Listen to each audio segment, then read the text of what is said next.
Alright, 7.5 is here and it's time for the first tier list of the new set. Let's get into it.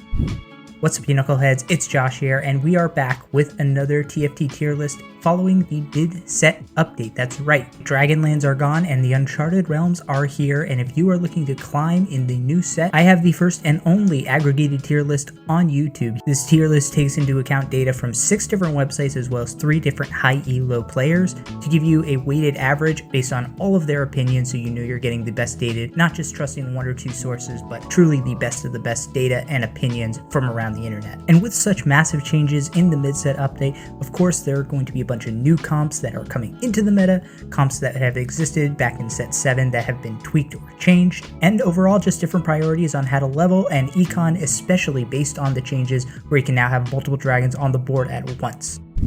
And at the top of our tier list, you can see an old standby from set 7. It's Guild Ragewing Xayah. Very simple comp that has been upgraded now that you have a secondary carry in Jace. Jace is probably one of the strongest new units in the game.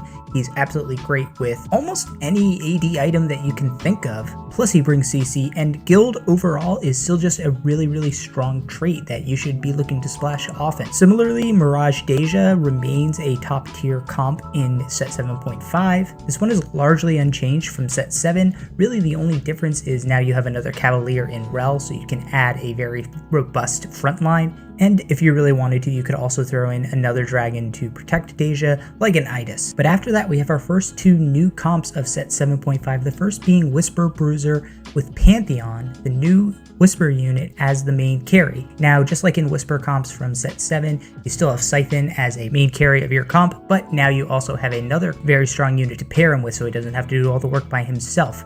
This comp's also great because it can utilize bruisers very effectively, and units like Olaf, Silas, and the like are just very strong at the moment. In fact, you can also see that with Olaf having a very strong S tier comp in set 7.5. This one also includes some of the same units like Pantheon and Yasuo and Silas, which just really shows the synergy between Olaf, Pantheon, and a lot of those warrior bruiser. And no surprise, the last comp in the new set is the Dragon Horde comp. Now, like I said, I didn't put this in any of my tier lists for set 7 because you needed the Dragon Horde augment to make this work. Now with the new changes to dragons, you don't need the augment, so you can play it basically anytime, and this is basically your Bill Gates high roll comp. You're looking to push 9, get as many dragons on the board as you can, and just pop off. Very risky, but if you can stabilize with a good early board, and you're hitting a lot of defensive and magic items, this can be a very effective board that will beat just about anybody late game. Guild Cavalier is also a very strong comp with Zippy, the newest dragon that allows him and Jace to just kind of take over the board and have a strong front line with all those Cavaliers. Aoshin is back in his Tempest comp, except in this case you are really just trying to surround him with other dragons rather than just kind of cobbling together the Tempest or getting a mage cap for him to make him effective. And then finally in the A tier, we also have a Jace-centric comp. This is a Shapeshifters comp with Jace, Gnar, Shyvana as your core units. Now this one's very flexible because you can put in a lot of high cost units like Bard, Yasuo, and just about any dragon into this comp, and it'll work very splendidly. Now moving away from the S and A tier comps, let's talk about some new comps in set 7.5. First, there are a couple of built different comps based around the built different augment, centered on either Nyla or Graves. Now, even though these are very augment specific comps that you need the built different augment to make them work, unlike the Dragon Horde, this isn't a top tier augment that's very hard to hit. There are built different in each tier of augment, so this is a little bit easier to hit as opposed to Dragon's Horde in last set. A little more unorthodox, but if you do hit on built different, these can both be very effective comps. They just won't work without the augment. Finally, at the bottom of the B tier, we have Lagoon Mage Psalm. Now, I said in my preview that I didn't think Lagoon was a very good trait, and the beginning of the set has shown that just about everybody else seems to agree.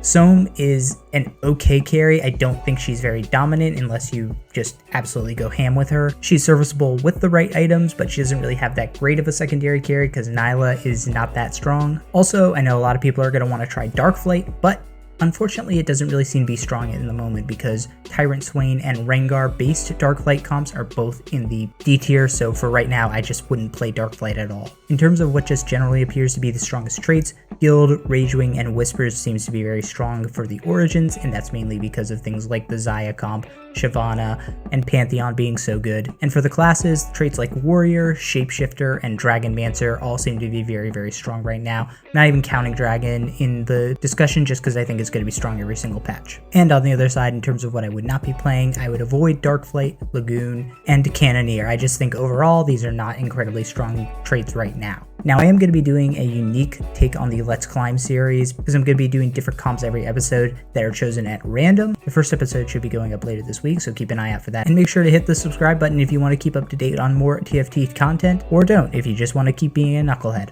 Later.